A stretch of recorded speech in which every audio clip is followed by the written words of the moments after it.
bienvenida a la ministra Javiera Petersen, a la asesora de coordinación legislativa, entiendo que está la señora Antonia Sánchez, y también nos acompaña José Miguel Benavente, a cargo de la Corfo. Así que bienvenida, ministra, bienvenido don José Miguel, y vamos a comenzar, aunque no estén todos los miembros, porque si no, la verdad que el tiempo que tenemos corto y lo hemos hecho venir a ustedes. Así que bienvenido y la palabra es suya. Gracias, presidente. Solo quiero comentar dos cosas. Lo primero es que el ministro García está acompañando una delegación empresarial en Brasil, y es por esa razón que no pudo estar acá. Así que vamos a continuar con esta presentación. A propósito de la solicitud que usted nos hizo en la sesión anterior sobre una lista de información que puede acompañar la discusión sobre ejecución presupuestaria, la carpeta que ustedes tienen es la que contiene toda esa información, y la estructura de cada una de las presentaciones nosotros la seguimos de acuerdo al oficio de citación. Por lo tanto, la presentación que haga cada uno de los servicios no va a contener cada uno de esos ítems, pero la información se la enviamos. Por lo tanto, si ustedes quieren hacer alguna pregunta sobre esa, estamos disponibles para poder hacerlo. Así que le doy la palabra a Corfo, quien va a partir en esta presentación. Muy bien. Antes de la palabra a Corfo, le damos la bienvenida también, ya le hemos dado al diputado Felipe Donoso, pero llegó la diputada Camila Rojas. Ya tenemos quórum, así que en nombre de Dios y la Patria se abre la sesión. Y tenemos cuenta, así que le voy a pedir, antes de dar la palabra, dado que ya pudimos abrir oficialmente la sesión, que la secretaria nos pueda dar esa comunicación. Muy bien, señor presidente. Tenemos una comunicación del señor Felipe Gertz Serrano, tesorero del Instituto Nacional de Propiedad Industrial, mediante la cual expresa respetuosamente su disconformidad frente a los severos comentarios vertidos por su señoría en la sesión del 13 de agosto del presente año, en relación con los funcionarios observados por la Contraloría y sujetos a sumario administrativo, señalando que tales casos corresponde resguardar el principio de presunción de inocencia. Bueno, quiero ahí comentarle, dice el email que recibimos, dice: quiero expresar respetuosamente mi molestia con los señores Kass, que soy yo, y el senador Durresti, quienes demuestran desconocimiento de los procedimientos administrativos y sin embargo exigen responsabilidades. Entre otras mencionadas, ¿cómo va a ser responsabilidad del director de servicio fiscalizar si sus funcionarios salen del país si están con licencia médica? Por otro lado, una falta de respeto referirse a todos los funcionarios detectados por la Contraloría General como aprovechadores, culpables de delito y otros términos. Debe existir presunción de inocencia y no pueden encerrarlo a todo el mismo saco. Existen muchos casos justificados y para eso están los sumarios administrativos. Como funcionario público agradeceré más prudencia. Esa es la información de Felipe Gertz, tesorero. Yo quisiera responderle al tesorero del Instituto Nacional de Propiedad Industrial. Me encantaría que el tesorero estuviera más preocupado del buen uso de los recursos públicos, más que estar preocupado de hacer una defensa corporativa a miles de personas frescas que se fueron del país. Y si hay personas que son inocentes, bueno, esas personas serán restituidas. Pero realmente este mail del señor Felipe Gertz simplemente me refuerza una vez más el por qué la ciudadanía tiene tanta disconformidad con la política, que sienten que el Estado es un lugar de personas privilegiadas, que están apitutados, que se protegen, en vez de velar por el buen uso de los recursos públicos. Así que me parece lamentable que tengamos al tesorero diciendo estas cosas además en forma completamente sin ningún complejo, en vez de condenar los actos de corrupción, que es lo que correspondió en este caso de lo que hizo la Contraloría General de la República, y que si no lo hubiera hecho esa Dorothy Pérez, probablemente ni siquiera habríamos sabido. Estarían todos felices habiendo viajado con licencias médicas al extranjero, que simplemente robarle a todas las chilenas y chilenos. Así que diputado, le doy la palabra. Y le voy a pedir, secretaria, que con esa misma mail, ya que él es un funcionario público y sus funciones están descritas en la ley, enviemos estos antecedentes a Contraloría, ya que no está dentro de sus funciones replicar los dichos de un parlamentario, porque expresamente la ley no le da la posibilidad. Si él fuera un funcionario gremial y lo hiciera como representante gremial, lo entendería, pero él lo hace como tesorero, del Instituto Nacional de Propiedad Intelectual, en cuya función en ninguna parte está replicarle los dichos a un parlamentario como funcionario público. Muy bien, así estamos. Así que, señor José Miguel Benavente, le damos la palabra para que entremos en materia en lo que nos convoca el día de hoy. Absolutamente, ¿de acuerdo? ¿Está de acuerdo, diputada? De acuerdo. Muchas gracias, presidente, y el resto del miembro de la comisión. Nos compromete ahora como Corfo, Corporación de Fomento y Producción, presentar el avance presupuestario, y voy a dejar a Marcela Guerra, nuestra gerenta general, para que nos dé los detalles del mismo. Muchas gracias, José Miguel. Marcela, la escuchamos. Hola, buenos días. Bueno, buenas tardes ya. Avancemos. En términos de la dotación de personal, la serie completa de los 20 años está entre los antecedentes, pero aquí podemos ver cómo ha ido cambiando la dotación autorizada por la Ley de Presupuesto y la dotación efectiva al 30 de julio de cada año.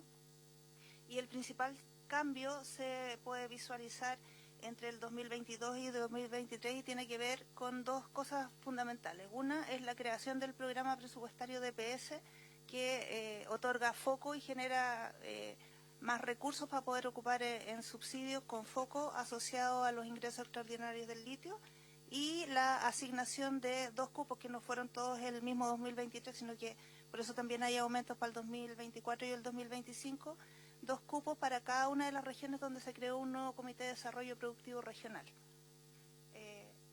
La próxima, por favor. En términos de las evaluaciones de programa, la Dirección de Presupuesto efectúa 3 tipos de evaluación. La evaluación ex ante tiene que ver con el diseño de los programas. Todos nuestros programas tienen evaluación ex ante, están todos sin objeción, digamos, están todos bien evaluados en el proceso de diseño. En términos de la evaluación ex post, hemos tenido 5 evaluaciones que se han hecho a programas a propósito de los resultados que estos tienen, y solo en un caso tuvimos un resultado con observaciones importantes, y en ese caso la corporación definió que ese programa se suspendía, en realidad se eliminó, y lo único que sí mantuvimos, digamos, son los compromisos y los pagos asociados a beneficiarios que en ese programa habían sido adjudicados años anteriores, pero ese programa está descontinuado. Se trataba del programa Retos de Innovación, que tiene tuvo una mala evaluación. Y finalmente hace monitoreos anuales, generalmente en marzo se entregan los resultados asociados a los indicadores que se diseñan en el proceso de diseño, y se entregan los resultados, y están todos los programas también con una buena evaluación a propósito del monitoreo que se hace todos los años. Los antecedentes particulares también están en el listado, en la carpeta que entregó la subsecretaria. Adelante. Perdón, la lista de los 47 programas están ¿dónde? En esa lista, están ahí.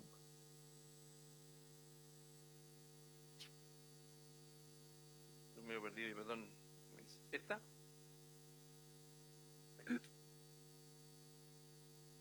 Y ¿nos puede profundizar un poquito más en lo que está en esta, antes de decir, porque vamos a entrar a la ejecución, entonces antes de entrar a la ejecución, si nos puede profundizar un poquito, porque nos está diciendo que hay uno de ellos que tuvo mal desempeño, que afortunadamente, y lo felicito, dejó de funcionar, de eso se trata, que las evaluaciones tengan consecuencias, si es que hacemos evaluaciones y después no pasa nada, estamos botando la plata.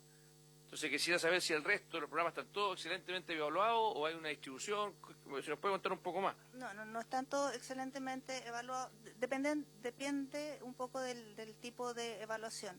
En los monitoreos, lo que se hace es evaluar el tipo de resultado, el tipo de indicador que se está obteniendo con cada uno de los programas, y dependiendo si ese es creciente o decreciente, se va haciendo una evaluación en el tiempo a propósito de los resultados obtenidos. Y en eso tenemos resultados variados en general. Están bien, yo diría que el 80% de los programas van bien en términos de los indicadores obtenidos, pero hay un porcentaje que tiene un comportamiento que es más irregular, y que también tiene que ver con que hay cambios en los criterios y en los indicadores que se proponen, o cómo se miden, o que no necesariamente se miden todos los años. En términos de la evaluación ex ante, yo diría que todos los proyectos que tienen una evaluación ex ante que no es favorable quedan objetados técnicamente, y esos no son sujetos de asignación presupuestaria. Entonces nosotros tenemos algunos casos que han sido objetados técnicamente, y para los que finalmente no hemos, por ejemplo, el Startup School, que era una propuesta de instrumento que teníamos que estar en la segunda hoja, o sea, claro, en la segunda hoja, fue objetado técnicamente y ese instrumento finalmente no lo implementamos. Yo le habría pedido, perdone, que me habría encantado un resumen de los 47 como categorías, como en el fondo haber tenido más información, porque aquí estoy viendo uno por uno, claro. Primera página, me dice ex ante, que yo entiendo lo que es, monitoreo, pero en el fondo no hay como un resumen de toda esta información que pudiéramos haberla compartido en esta oportunidad. Podemos preparar un resumen por categoría, por tipo de información o por tipo de reformulación que sea ejecutado. Sí. ¿Ah? ¿Sí, diputado? Yo entiendo que es un resumen, pero a veces cuando el comentario es edición, no se entiende de qué estamos hablando. Porque, por ejemplo, un programa con evaluación ex ante, recomendación favorable, reformulación. Entonces, si la recomendación era favorable, ¿por qué reformulamos? O recomendación, se aceptan cambios, edición. Entonces, como que no queda claro a qué es lo que iba el comentario, es como demasiado expuesto. Y yo quisiera, antes de la palabra, disculpe, secretaria, que estamos haciendo una innovación importante en esta subcomisión de tratar de profundizar un poco más en cómo evaluamos la ejecución presupuestaria, ¿verdad? Ese es el objetivo, por lo cual hicimos una pequeña minuta. Yo le agradezco, le tocó al Ministerio de Economía esta innovación, es un esfuerzo que significa a usted importante, que creo que va en búsqueda de lo que todos buscamos, que es mejorar el gasto público. Pero yo creo que sería bueno, secretaria, para que lo veamos después para las siguientes sesiones, yo voy a llamar a la directora de presupuesto para que en todas las sesiones que tengamos esté presente el encargado de la DIPRES y del Ministerio de Desarrollo Social de las evaluaciones que se hicieron. Porque en el fondo deberíamos tener acá, en el fondo, quién de la DIPRES hizo estas cosas, o del MDS, para que ellos nos comenten también. Porque en el fondo hacemos todo un esfuerzo de recursos, de gente que se dedica a esto. Yo le insisto, el año pasado me tocó como presidente de la Comisión de Hacienda presidir la Comisión de Presupuesto General. La directora Javier Martínez lo único que quería era poder darle más espacio a este tema, porque sabía que había un esfuerzo del Estado enorme y no se ocupaba muchas veces. Y al final todo terminaba en una negociación más política, de presupuesto más menos. Entonces, ¿le parece que hagamos? Yo voy a llamar a la ministra de Desarrollo Social y a la directora de presupuesto para que ojalá nos acompañen 2 personas en todas las sesiones que tengamos de los distintos ministerios, porque bueno, hay otros ministerios que usted no ve, pero también para que lo hablemos con la otra secretaría, cosa que tengamos esto, yo lo hablaré también con Raúl Guzmán, debería ser una práctica que tengamos en todas las subcomisiones, porque si no, pasamos muy por encima del nivel de ejecución y no nos metemos a fondo. Bienvenido, senador, y además le comento que al principio de la sesión tuvimos una pequeña, le vamos a pasar un correo que nos llegó, a usted también le llegó, fue aludido, fue aludido usted personalmente, y quién habla. Va a hacer eso el mail al... Sí, lo mandaron a llamar al orden. No. Así que bueno, sigamos con la presentación, pero era para que de todo un proceso de mejora continua también de nuestra labor, no solamente responsabilidad de usted. Marcela. ¿Seguimos? Bueno, después viene este cuadro que muestra la ejecución al 31 de junio por cada una de las partidas.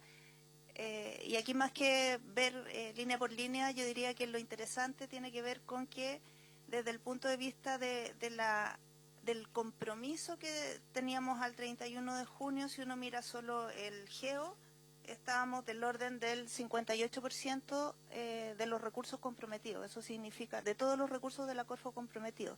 Eso significa que el diferencial es el que falta por el que tiene como más trámite, y a mediados de año es un buen porcentaje. Muy bien. Y en términos de la proyección al 31 de diciembre, a menos que quieran ver alguna línea en particular, en términos de la proyección al 31 de diciembre, tenemos pendientes algunas adjudicaciones y cierre de concurso que nos aseguran que, en términos por lo menos de los subsidios que están asociados a beneficiarios finales, vamos a llegar a colocar todo el presupuesto disponible. Tenemos, a propósito del presupuesto de DPS, tenemos la adjudicación de convocatorias importantes en startup, y en Red de Fomento Sostenible, que son programas que se ejecutan fuertemente en regiones, y centros tecnológicos. En Innova Chile también hay 97 proyectos Crea y Valida, el 50% ya está adjudicado y el resto se adjudica, ya empezó la adjudicación en agosto, y durante septiembre esperamos en Innova, en septiembre y octubre, dejar colocados también, asignados, no necesariamente ejecutados, pero asignados todos los recursos. Por lo tanto, nosotros pensamos que de aquí a diciembre vamos a colocar todo el presupuesto disponible asociado a transferencias al sector privado en instrumentos. Quedo abierta a consultas o consultas a propósito del... Yo le voy a dar la palabra a Paola. Paola, todos tienen esta minuta que nos preparó la Oficina de Información, Análisis y Asesoría Presupuestaria del Senado. Todos tienen este documento por ahí, me imagino. Entonces, en este documento, y si no lo tienen, le voy a pedir que se lo hagan llegar. No sé si tenemos secretaria de este. Es de la sesión pasada. Entonces, la sesión pasada lo pueden tener. Oscarito, ayúdame a imprimir, o imprimamos copia para todos. Entonces, Paola, mejor la escucho usted para que lo explique, porque... Muchas gracias por su intermedio, presidente. Se hizo un análisis respecto de la evaluación de resultados del proceso de monitoreo 2024 que hizo la Dirección de Presupuestos junto con el Ministerio de Desarrollo Social y Familia, donde dan cuenta de los 706 programas públicos evaluados, los recursos que están asociados en esta evaluación, y se hizo específicamente un zoom respecto de los programas evaluados en el Ministerio de Economía, Fomento y Turismo, donde específicamente hay un total de 69 programas evaluados con un gasto de 373 millones, y se daba cuenta en esta minuta que estamos hablando básicamente de cerca de un 10% del total de la oferta programática evaluada dentro del total, con menos de un 1% del total monitoreado. Y lo que se hizo en esta instancia de análisis es que, como la base de datos se pone disponible al público, se pudo hacer un análisis respecto de la focalización, la eficiencia y la eficacia, y también se dio como una posibilidad de ver cuáles fueron los hallazgos, las dimensiones de focalización, eficiencia, eficacia por cada uno de los programas. Lo que nos permite un zoom un poco distinto respecto de lo que está presentado acá, es cómo se presenta la información. Yo creo que esto, en términos de resumen, ayuda bastante para esta sesión en esto, así que voy a sacar más copias para que lo vayamos viendo, que ayuda también, probablemente un tanto distinto respecto de esto, porque no tiene el ex ante, solamente los 706 programas dentro del Estado. Y nos permite enfocarnos probablemente en lo que quiere el senador, que tiene que ver específicamente con focalización, eficiencia o eficacia, dependiendo cada uno de los servicios. Porque claro, cuando yo veo lo que es Corfo específicamente, cuando hago el chequeo de la base de datos que disponibiliza DIPRES con Desarrollo Social, solamente tengo 9 programas evaluados, por ejemplo. Se acota bastante. Y ahí tengo ciertos hallazgos con la eficiencia y está dentro del listado que están en la minuta, así que es monitoreo. Así que voy a sacar las copias inmediatamente para que se puedan hacer consultas ahora. Y yo, leyendo un poco lo que usted nos dio la semana pasada, nos dice que en el caso del Ministerio de Economía, que estamos acá viendo, ¿no es cierto? Y esto es más bien para la ministra aquí presente, ministra subrogante, yo sé que está el ministro fuera, pero ministra en ejercicio, así que por eso ministra, como corresponde. Tenemos en el fondo que se evaluaron en la partida 69 programas con un gasto de 373.000 millones, y en este se encuentra lo siguiente, que en focalización 25%, 24,6%, 17 en total, no cuentan con adecuada identificación y selección de poblaciones que busca atender. Esto en 17 programas del Ministerio total. No estoy hablando de Corfo, pero bueno, después voy a bajar a Corfo. En eficiencia, 29%, o sea, 20 de todos los evaluados no están haciendo uso adecuado de los recursos asignados para el logro subjetivo. Esto, de nuevo, información del mismo Ejecutivo. No es un think tank, no es que alguien de afuera opinó. Esto es gestión del mismo MDS o DIPRES, no sé cuál de los dos, pero o de los dos juntos. Bueno, eficacia dice que 23%, o sea, 16 del total, presentan hallazgos en sus indicadores de propósito, los que no resultan tan pertinentes, no están bien formulados o no muestran mejora respecto al año anterior. Esto es bien importante porque es la ética del gasto social. O sea, en el fondo aquí es meterse bien a fondo, y si vamos a Corfo, que es el anexo que a ustedes les va a pasar ahora, Paola, en el primer anexo, que es hallazgos de dimensión focalización, que son los de los 17 que habíamos visto que tienen deficiencia, hay 1, 2, 3, 4, 5, 6 que son de Corfo, que son los activa a riesgo, se llama, Comité de Desarrollo y Fomento Indígena, ejecución de programas tecnológicos estratégicos, potencia, retos de innovación y Startup Chile. Esos son los que muestran problemas de focalización. Tal vez alguno de ellos, con justa razón, no te quiere ser focalizado, no tengo idea, pero en el fondo es bueno explicarlo, ¿ah? Y tal vez ahí la misma DIPRE y DMD sería decir, ¿sabe qué? No aplica que le apliquemos criterios de focalización porque tal vez Startup Chile no tiene que tener focalización, pero que en el fondo no debiera aparecer aquí tampoco, ¿me entiendes? Porque si no genera una sensación de algo mal hecho que tal vez está bien hecho. Entonces, de nuevo, ahí tenemos que ir puliendo las conversaciones con ellos. Si después voy a los hallazgos de deficiencia, bueno, está el anexo 2 y está el anexo 3. No quiero alargarme en esta discusión, pero les doy la palabra para que ojalá esto lo podamos abordar. Y si no es en esta sesión, que ojalá nos puedan mandar ustedes para la próxima reunión que tengamos una explicación de estos resultados, sobre todo de Corfo. ¿Ah? Sí, yo ahora entendí bien qué es lo que estaba analizando. Lo que está en esta minuta son los resultados del monitoreo que Corfo informa a DIPRES y sobre el cual DIPRES nos hace algún tipo de retroalimentación si estamos bien regular o mal. Pero entiendo yo que además la Dirección de Presupuesto en el área de evaluación de programas hace también una evaluación un poco más consolidada y más profunda a propósito de los resultados del monitoreo y no lo hace para todos los programas, lo hace solo para algunos. Y esos son los que aparecen acá.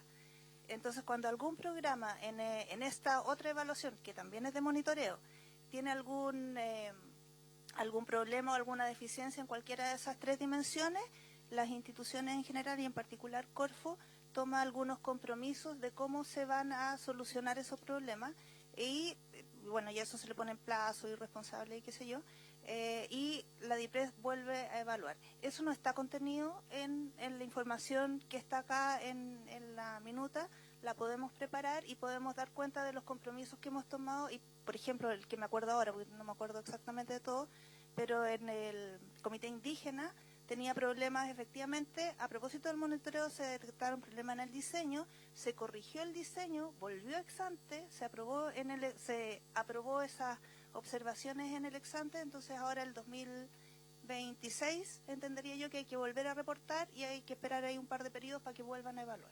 Pero podemos hacer una nueva agrupación que tenga que ver con esta información para que podamos mirar la evaluación y tener toda la información. Buenísimo.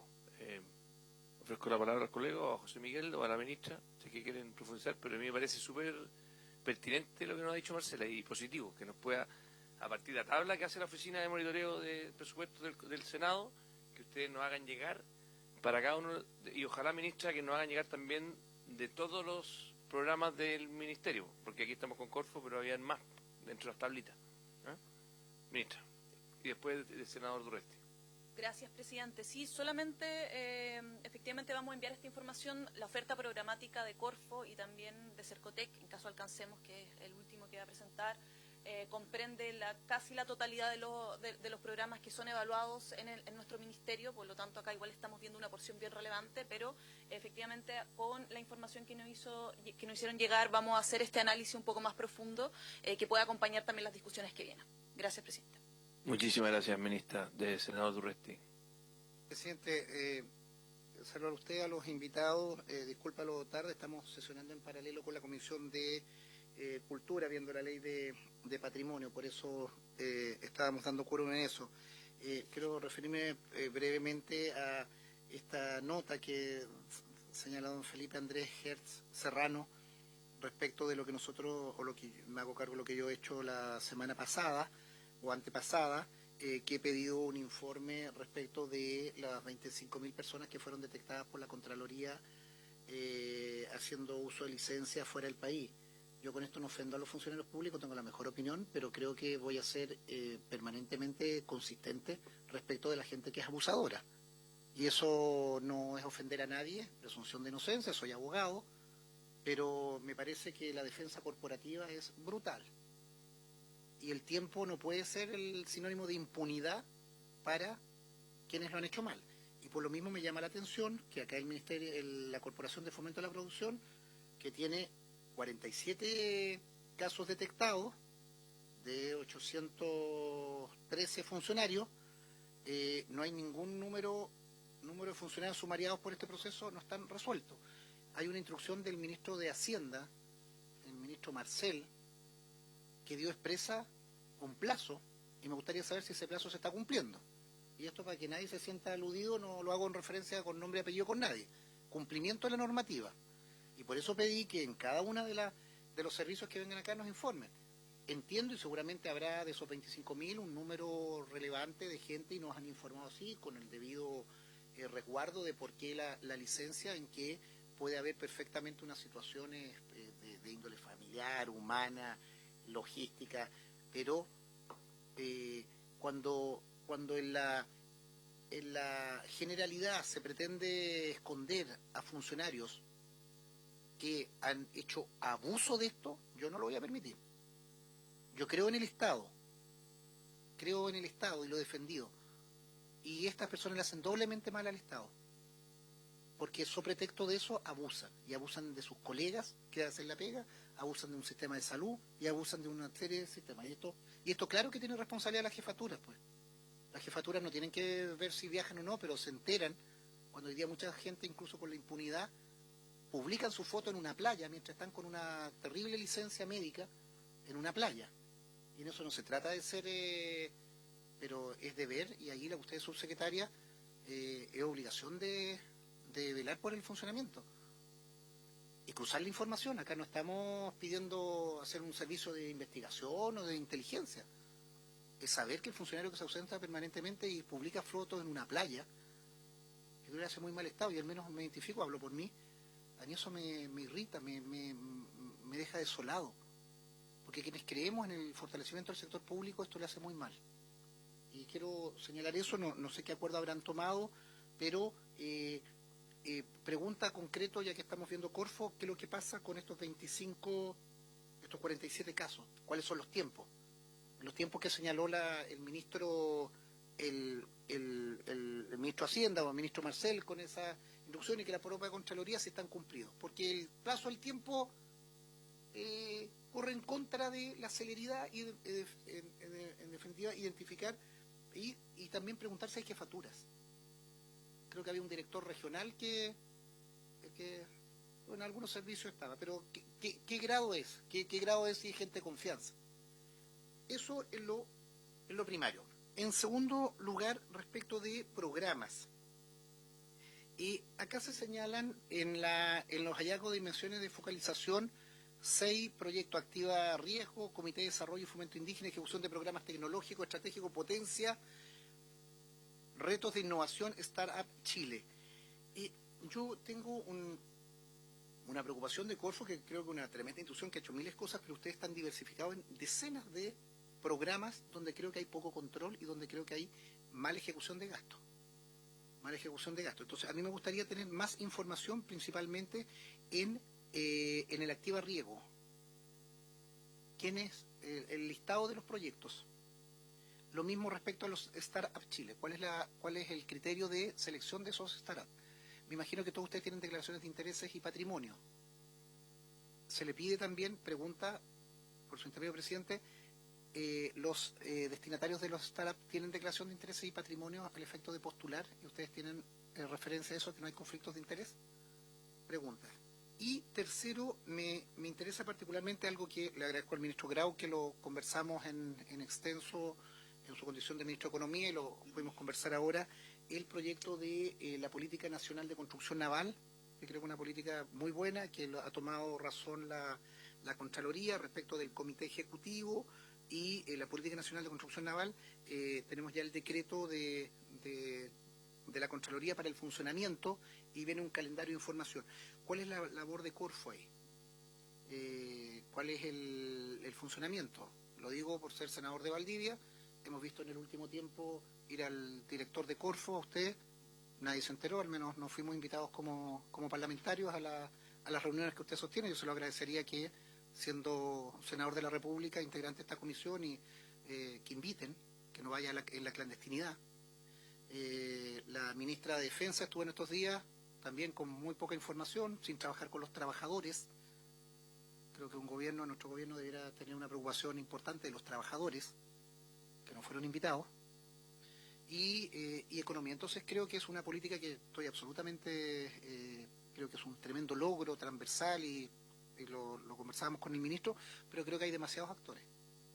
Y con un exceso de protagonismo de los distintos actores, cada uno sin una sistematicidad de la política pública. Y eso se diluye, porque están las academias, están las empresas constructoras, unas públicas, otras privadas, están los trabajadores, que a mí me interesa que a los trabajadores les vaya bien, me imagino que al gobierno también, sería bueno considerarlos, y actores privados. Entonces, ¿cuál es la gobernanza, cuál es el funcionamiento de Corfo y por qué Corfo particularmente o bajo qué figura? ¿Bajo qué figura se va a llevar adelante la política de construcción naval? Hay una... No, eso, luego vamos a preguntar otra cosa sobre la glosa, particularmente en qué partida se va a llevar. Y lo que le pediría principalmente es entrega formal de las declaraciones de intereses y patrimonio de todas las start-up y las instituciones con las cuales están relacionadas los programas de Corfo. Ok, por su intermedio, presidente, para contestarle algunas de las preguntas del senador.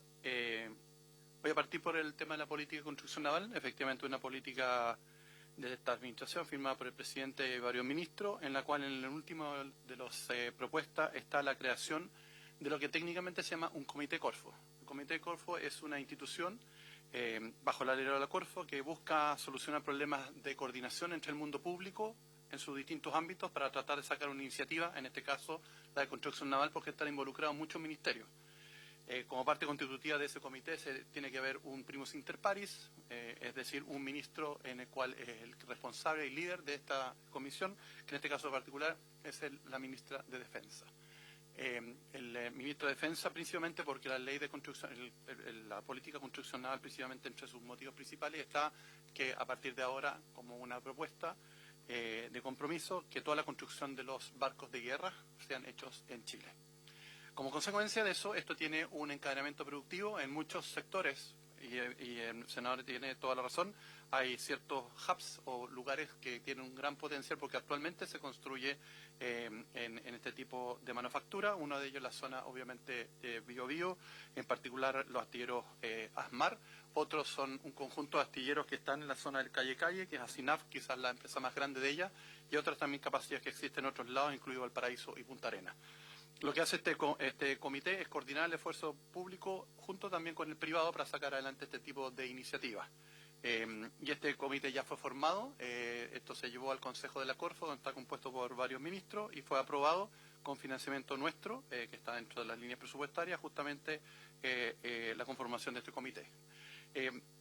Para conocimiento del resto de la comisión, en esta administración se han creado otros dos comités de Corfo, uno el comité de litios y salares, y otro el comité de hidrógeno verde, uno liderado por el Ministerio de Minería y el otro liderado por el Ministerio de Energía. En particular, lo que hace, como quería reafirmar este comité, es justamente velar por una coordinación entre los distintos estamentos que tiene el sector público en el apoyo del desarrollo de este sector. Y obviamente entonces no solamente está conformado por el Ministerio de Defensa, sino también está, entre otros, el Ministerio de Economía y el Ministerio de Ciencias y la Corfo porque forma un comité de Corfo.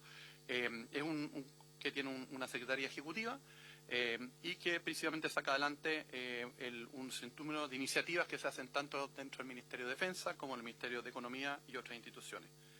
Ese es el contexto. ¿Por qué se llevó adelante esto?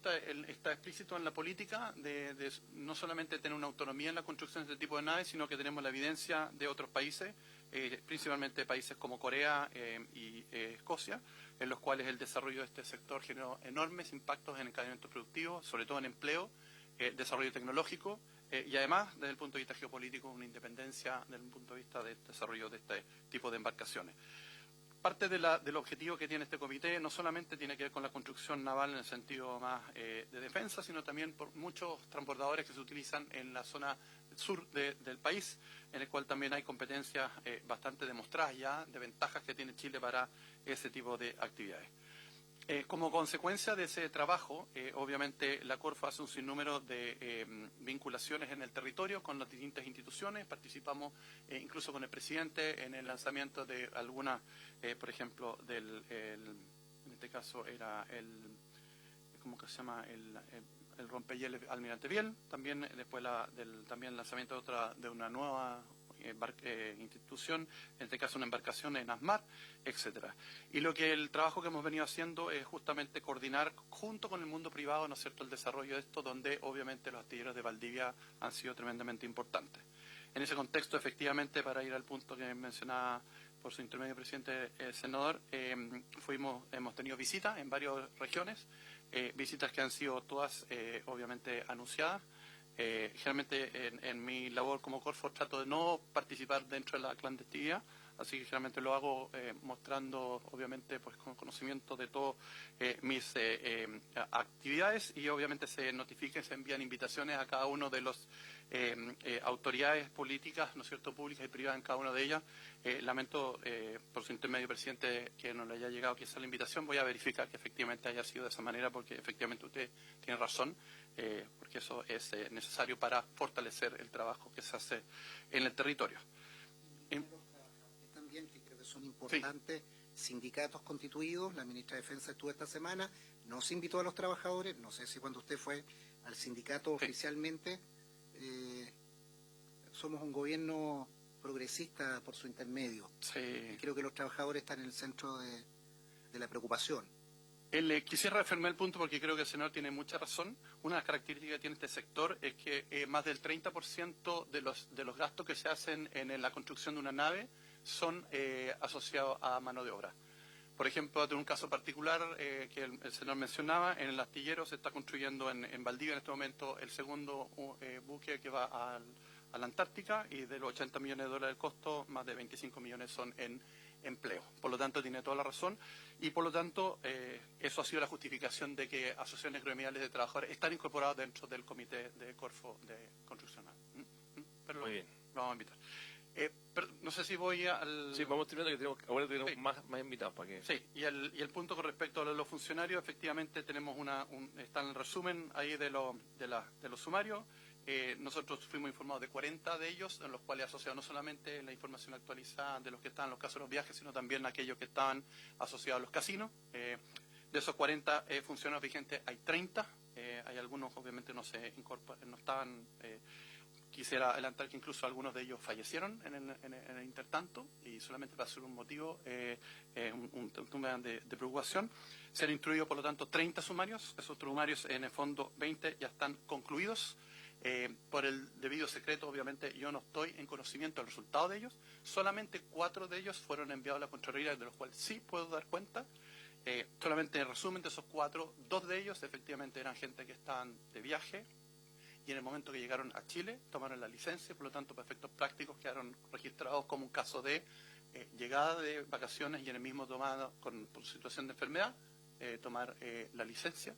Otros casos eran al revés, personas que salían de viaje en una noche de un día con licencia, y obviamente la licencia expira en términos legales a las 12 de la noche de ese día y no al final del horario de trabajo. Y obviamente creo que hay un desconocimiento por algunas personas, ¿no es cierto?, funcionarios, lo cual es importante dar a conocer, que eran la situación, los 4 casos que conocemos y que fueron enviados a Contraloría. En este momento, como digo, están terminándose, y en el momento que yo tenga conocimiento de ellos, si es por su intermedio, presidente, es necesario hacerlo, y puedo informar obviamente la situación de esos casos. Y en el tercer punto... A propósito del tema del DIP, la declaración de interés y patrimonio, tal como lo hacemos los funcionarios públicos, no se le exige a los beneficiarios.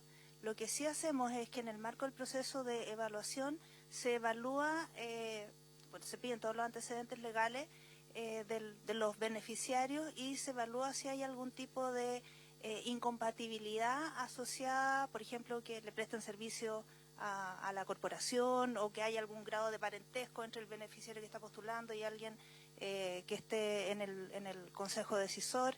Hay ciertos parámetros de control que se aplican al principio y durante el seguimiento también, porque puede sobrevenir algún tipo de incompatibilidad, pero el DIP como DIP, no, eso no lo tenemos y no se le pide porque no aplica a los beneficiarios, digamos.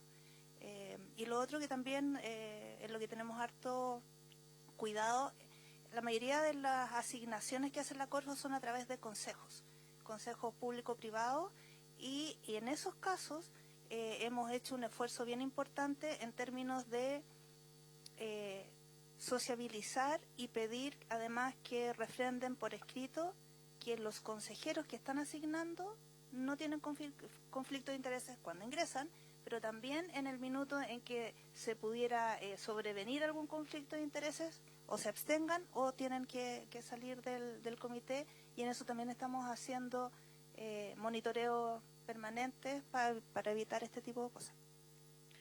Muy bien. Senador. Ustedes dicen que hacen una verificación con los destinatarios. Si no tienen las razones sociales de las sociedades, la vinculación, ¿cómo puede hacer ese cruce? Y segundo, los consejeros que toman las decisiones, ¿ellos tienen declaraciones de interés y patrimonio? Y si me pudiera indicar quiénes son, digamos, más que los nombres, las instituciones, el cargo o cómo son. Porque, perdone, presidente, que esto es algo que estamos trabajando en distintas situaciones. A mí me parece increíble cómo hay una resistencia corporativa a veces a negarse a la declaración de interés y patrimonio. Consejo de Monumentos Nacionales no había declaración de interés y patrimonio. Ustedes sabían que los consejeros no tenían declaración de interés y patrimonio. Sus sesiones no eran transmitidas.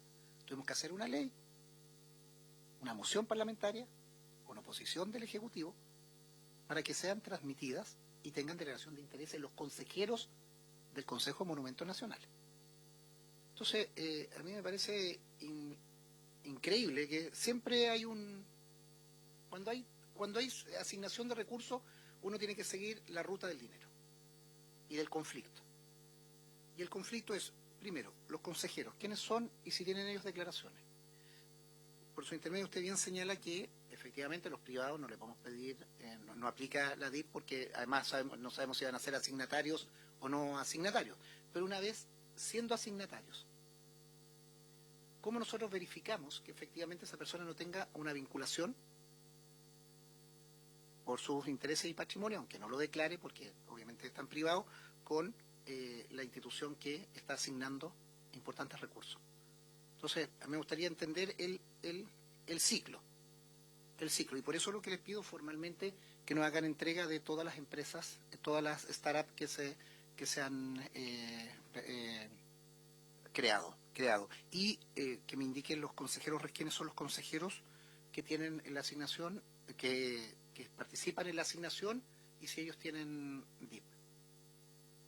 Sí, vamos a preparar la información, la podemos hacer llegar, pero solo me gustaría puntualizar que en el minuto de postular las startups no tienen RUT, por lo tanto nosotros hacemos los chequeos con los datos oficiales que tenemos en ese minuto, pero cuando ya se constituyen en el proceso de monitoreo también se hacen algunos chequeos respecto a que no haya eventual conflicto de intereses. Podemos mandar también algunas. Los consejeros, ellos tienen que firmar es como una declaración jurada que cumplen las normas de no conflicto de intereses, que tienen que ver con parentesco y tienen que ver con, no estoy segura si tienen DIP, porque esa es una plataforma que maneja la Contraloría, entonces, por eso digo, así como DIP, como nosotros la conocemos y nosotros la llenamos, no tengo la certeza. Presidente, si me permite solo un punto, y yo le pediría que, así como yo le agradezco que en la comisión establecimos un desde que en materia de tener que todos los servicios informen el tema de licencia, yo creo que la declaración de interés y patrimonio, principio de transparencia, hoy día un principio constitucional. Lo elevamos a rango constitucional. Se ha ido extendiendo a una serie de instituciones, dirigencias de partidos políticos, parlamentarios, funcionarios públicos.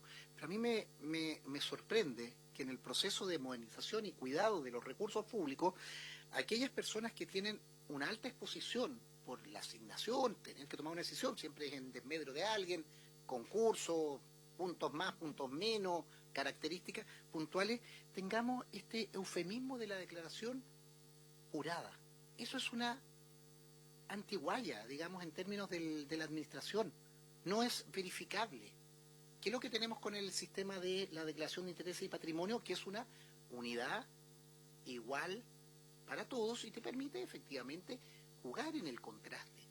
Entonces, entiendo si no hay certeza por su intermedio, director, para el tema, pero creo que sería muy importante tenerlo y que también pudiéramos tomar el acuerdo de avanzar en esas modificaciones de por qué no aplica. Usted entenderá que una declaración jurada es tiempos pretéritos en materia de transparencia. Entonces a mí me impresiona que aquellas personas que son es complicada o es de alta incidencia su función de asignación de recursos, que tengamos un estándar mucho más bajo que otras personas que no tienen asignación de recursos.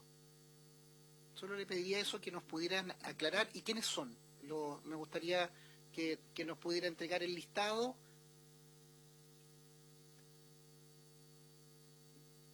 Gracias. Muy bien, muchas gracias a Corfo. Vamos a seguir con la siguiente presentación del Comité Innova Chile. Entiendo que está la directora ejecutiva, señora Jocelyn Olivari. ¿No? Perdón. No, Jocelyn no vino y la idea era que presentamos Corfo y Innova todos juntos, a menos que tengan alguna pregunta. Ok. ¿Sí? Perfecto. Entonces estamos bien con Innova. ¿Quién vendría a continuación, ministra? Inves Chile.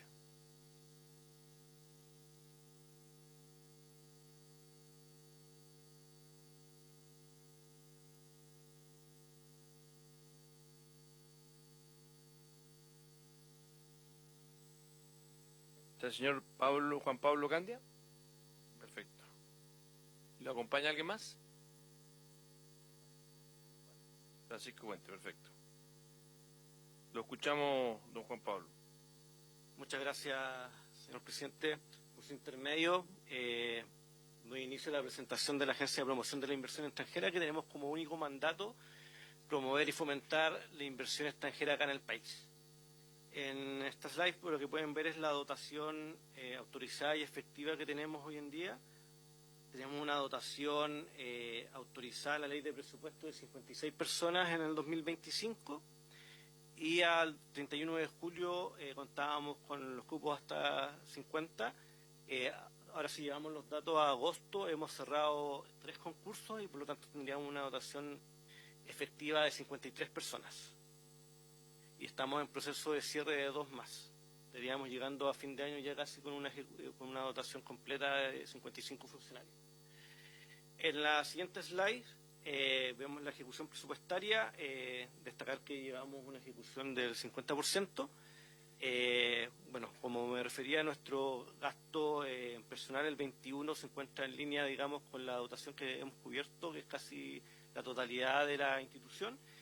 En bienes y servicios, el 22, digamos, una ejecución del 37%, que ahora, durante el tercer trimestre de este año, comienza, digamos, según el plan de compras y de adquisiciones que tiene la agencia, el gasto fuerte en renovaciones de licitaciones, gastos en renovaciones también de suscripciones, de información que sobre todo utilizamos para dar servicios a los inversionistas extranjeros.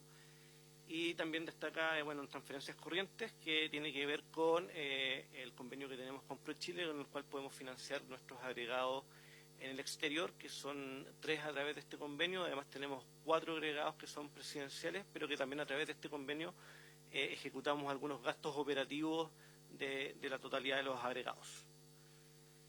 La proyección del 31 de diciembre, como les mencionaba, gran parte importante de nuestra labor como agencia es poder identificar y levantar a potenciales inversionistas en el exterior, y una forma bastante eficiente que hemos llevado a cabo en los últimos años en nuestra estrategia de marketing digital, que permite, digamos, poder generar contenido digital a los inversionistas extranjeros y generar campañas digitales especializadas a ciertos nichos y subsectores específicos en los cuales encontramos potencialidades, y esto nos permite generar leads, es decir, prospectos de proyectos de inversión, y a partir de eso empezamos el contacto, digamos, más directo con los inversionistas y los acompañamos durante todo el ciclo de inversión, es decir, desde que los identificamos como un potencial, proyecto hasta que ellos deciden invertir en el país y luego en la facilitación, digamos, de lo que conocemos en Invertible como el landing, en la llegada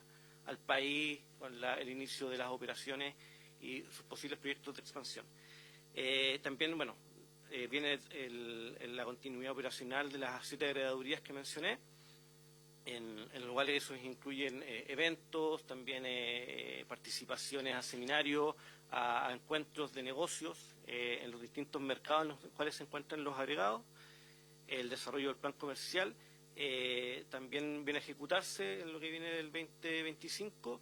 Nosotros tenemos un plan de acción que es aprobado por el Comité de Ministros del Comité de Ministros de Fomento y Promoción de la Inversión Extranjera, en el cual preside el Ministro de Economía. Ahora en este comité se asuma la llegada del Ministro de Telecomunicaciones, de Transporte y Telecomunicaciones. Un trabajo bien importante, de hecho, que estamos haciendo con ese ministerio son convenios con la DTPR y DTPM, que nos permite posicionar y también promocionar las licitaciones, por ejemplo, de buses que tienen las regiones. Acá en Valparaíso, de hecho, participamos en el lanzamiento de la gran licitación para el Gran Valparaíso, que se lanzó hace poco, y la estamos promocionando, digamos, a los distintos mercados. Por último, también destacar el diseño y la producción de seminarios acá en Chile de distintas temáticas. Hace muy poco, por ejemplo, la semana pasada cerramos un conversatorio con 20 empresas del sector TI para hacer el levantamiento con Corfo de perfiles de brechas digitales que nos permite, digamos, generar las condiciones habilitantes para que el país sea mucho más atractivo, por ejemplo, la atracción de inversión extranjera en servicios globales. Eso, muchas gracias. Diputado. Muchas gracias. Me gustaría consultarle, porque la transferencia de cuentas corrientes por Chile dijo que era para los agregadurías, y específicamente funcionarios, que lleva un 67% de ejecución. En ese ritmo de gasto no alcanza a llegar a fin de año, entonces es la consulta. O sea, es lo que tenemos presupuestado. Eso incluye no solamente el gasto, por ejemplo, en remuneraciones de los agregados, sino que también el gasto operativo, es decir, los viajes, la compra, digamos, de tickets, por ejemplo, para eventos de negocio, etcétera. Y al menos en lo que tenemos planificado en nuestra agenda de viajes al resto del año, tenemos la ejecución, digamos, del presupuesto. Muy bien. ¿Alguna otra consulta? ¿Comentario? No sé, Paola, si quisiera hacer algún comentario al respecto. Muy bien, muchísimas gracias nuevamente y gracias. Vamos a seguir ya probablemente. No sé si ¿quién viene a continuación? Ine, pero yo no sé si vamos a alcanzar, ¿sí? ¿Está Ine acá presente?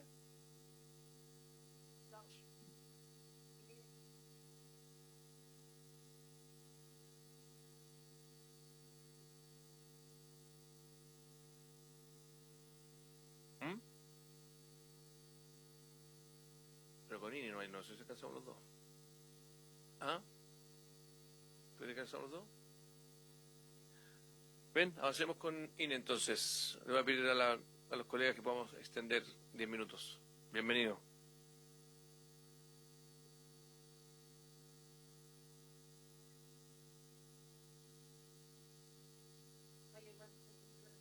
Ok.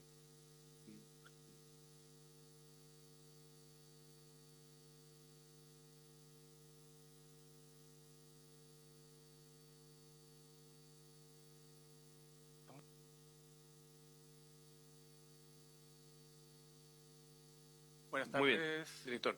Buenas tardes, presidente. Vamos a partir entonces con esta primera información que nos solicitaron respecto a la dotación del personal de planta y contrata.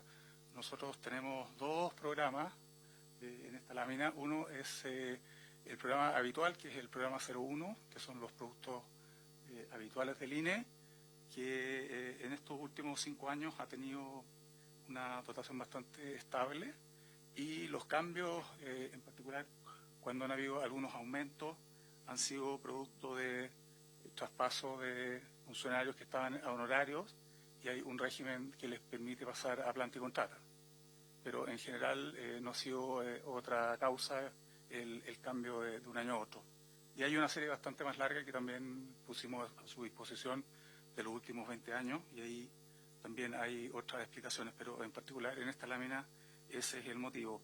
Y respecto al programa 02, ese es el programa que se usa para contratar personas de planta y contrata para el proyecto censo, tanto el censo población y vivienda como el de agropecuario y silvícola, que tiene ahí también cierta estabilidad en términos de la dotación autorizada. La dotación efectiva es algo inferior, y eso obedece a temas de rotación, de personas que están jubilando, etcétera, ¿no? Pero en general es algo bastante normal.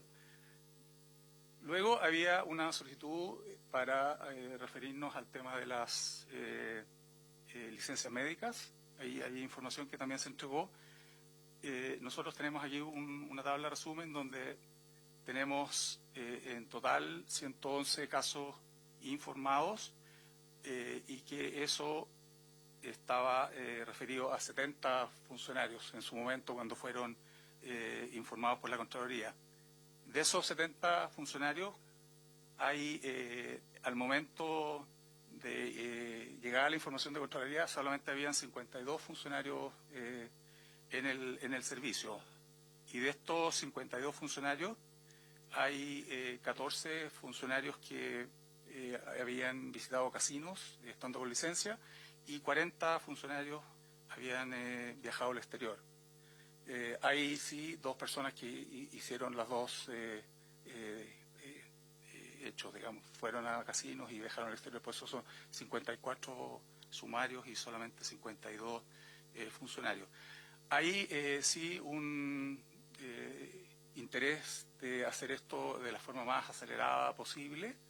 Hemos, para tal efecto, designado a 13 fiscales para el caso de los viajes al exterior, 13 fiscales para el caso de la asistencia a casinos, porque pensamos que de esta manera podemos avanzar más rápido. Tenemos instrucciones bien directas a la jefa de la división jurídica para que capacite a todos los fiscales, y hecho que ya hizo al principio del proceso. También yo le he solicitado directamente a ella que haga un seguimiento semanal de cómo están avanzando estos procesos. Hasta la fecha puedo informar que siguen en etapa indagatoria. Pensamos, eso sí, que estamos ya próximos a tener el resultado y eventualmente tener las vistas fiscal que se presentan, digamos, ante la autoridad para que uno finalmente resuelva. Por lo tanto, estamos en ese proceso, presidente, y tenemos el mayor interés de que esto sea hecho con la mayor celeridad, sujeto a el cumplimiento del debido proceso, porque también estamos conscientes de que en la medida que esto se haga bien, vamos a poder finalmente terminar estos procesos de buena manera, sin exponernos a que de repente hayan ciertos recursos que invaliden el proceso por algún falla o falta al debido proceso. Entonces estamos balanceando tanto la celeridad como el objetivo del debido proceso. Si ahora me permiten entrar directamente a lo que es la ejecución presupuestaria propiamente tal, tenemos acá una primera lámina que nos muestra que el programa de productos habituales, que son aproximadamente 75 productos que hacemos habitualmente en el servicio. Este es un servicio que tiene 15 direcciones regionales, tenemos 15 directores regionales, estamos a lo largo de todo el país, y para ello tenemos un presupuesto de 53.000 millones, y a la fecha del 31 de julio tenemos un avance del 56%. Esto es bastante por sobre lo que teníamos a la misma fecha del año pasado, y está bastante en línea con una ejecución bastante lineal del gasto. Nosotros, a diferencia de otras reparticiones, no generamos programas ni damos subsidios.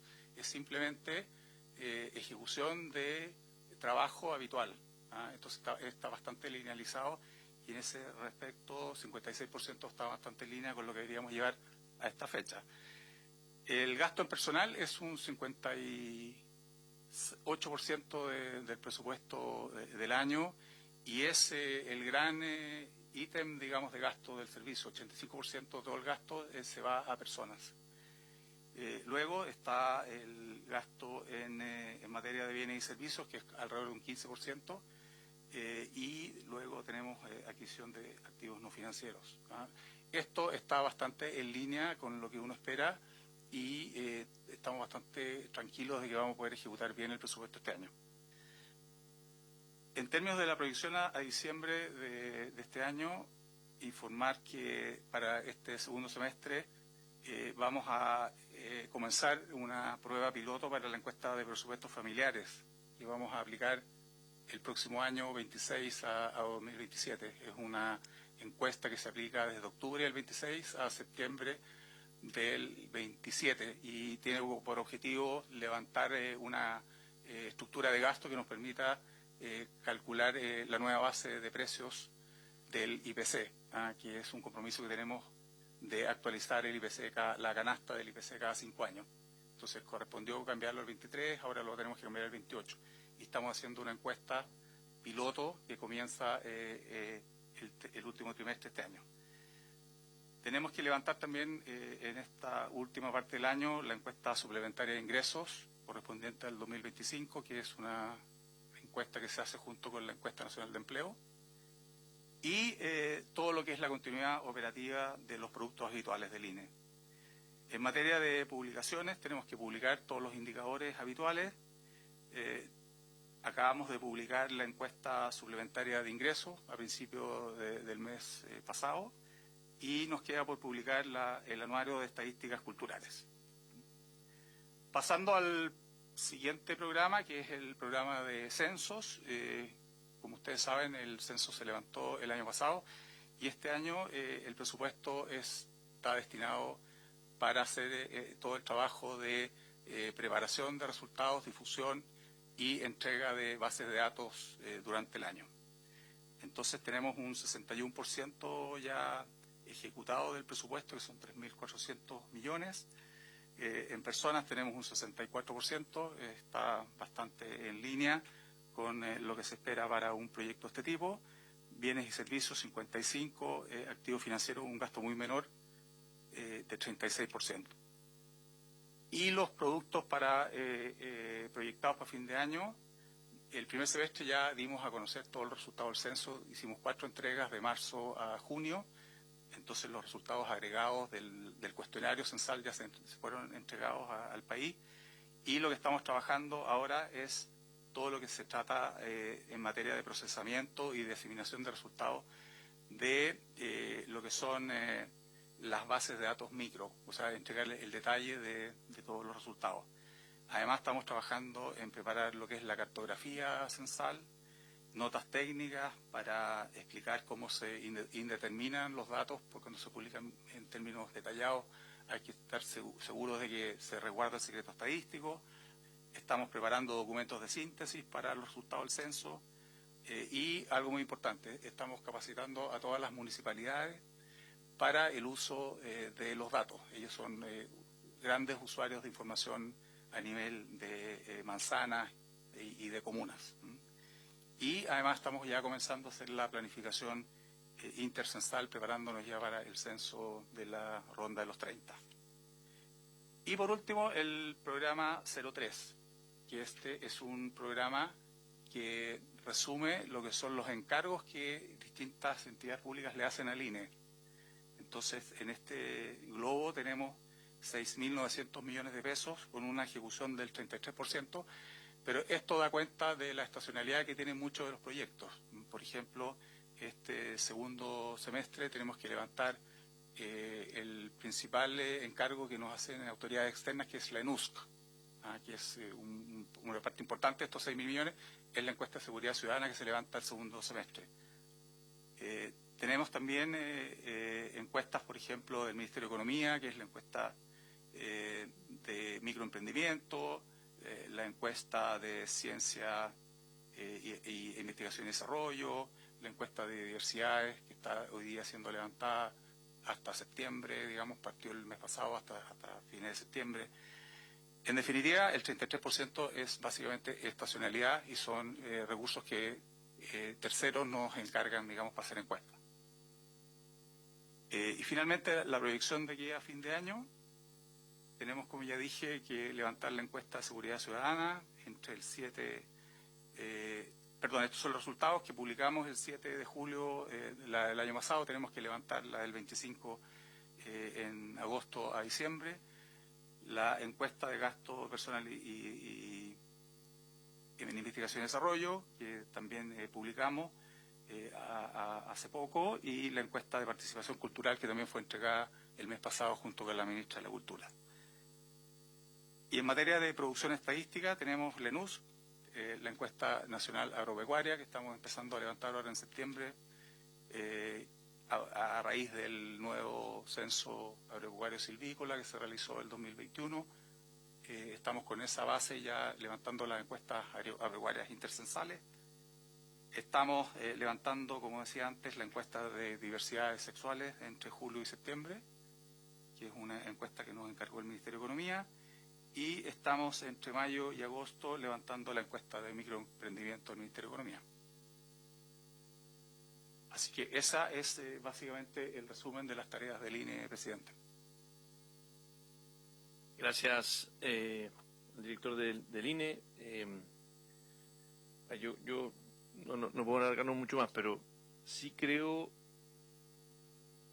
que acá cualquier gobierno debiera tratar ahí también obviamente no es su mandato, pero no sé si el Ministerio de Economía o alguien, buscar también algún tipo de mayor eficiencia en el levantamiento de datos. O sea, no puede ser que tengamos encuesta para todo, siendo que a veces uno en una misma encuesta, además yo he estudiado estadística largamente en mi vida, uno puede tratar de ir fusionando cosas.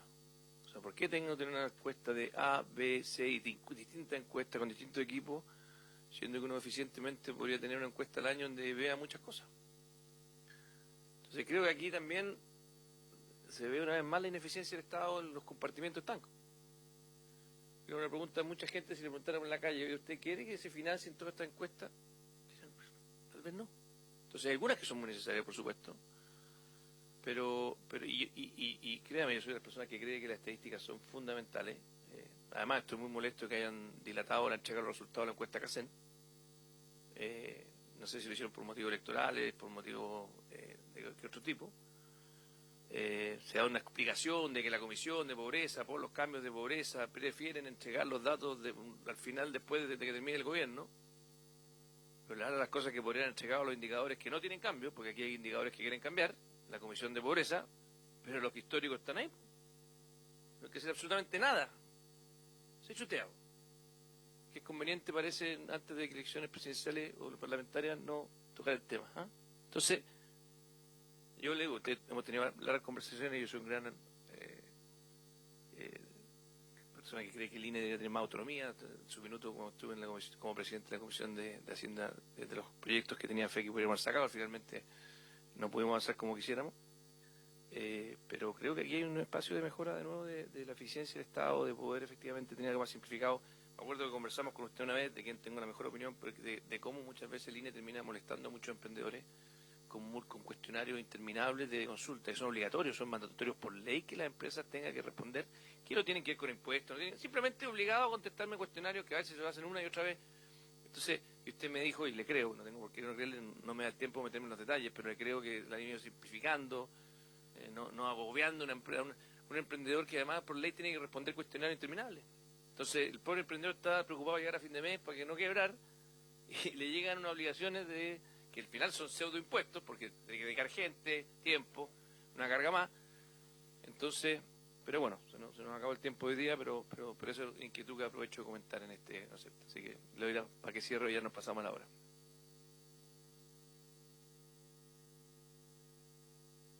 Sí, presidente, créame que nosotros somos los principales interesados en aliviarle la carga a los reportantes. Y ahí hay distintas estrategias que nosotros no inventamos la rueda en esto, estamos observando también experiencias de afuera que están países cada vez reemplazando encuestas por uso de registros administrativos, por ejemplo. Y también nosotros estamos haciendo un ejercicio de construir un registro de unidades económicas que nos permiten también tener información coherente de todas las encuestas que estamos haciendo y las muestras que usamos para no repetir a los informantes. Pero estamos empeñados en eso, presidente. Muy bien, muchas gracias, ministra, gracias al director, gracias, colegas, a la secretaría. Paola, gracias por todo. Habiéndose cumplido el objeto de la sesión, esta se levanta. Recording stopped.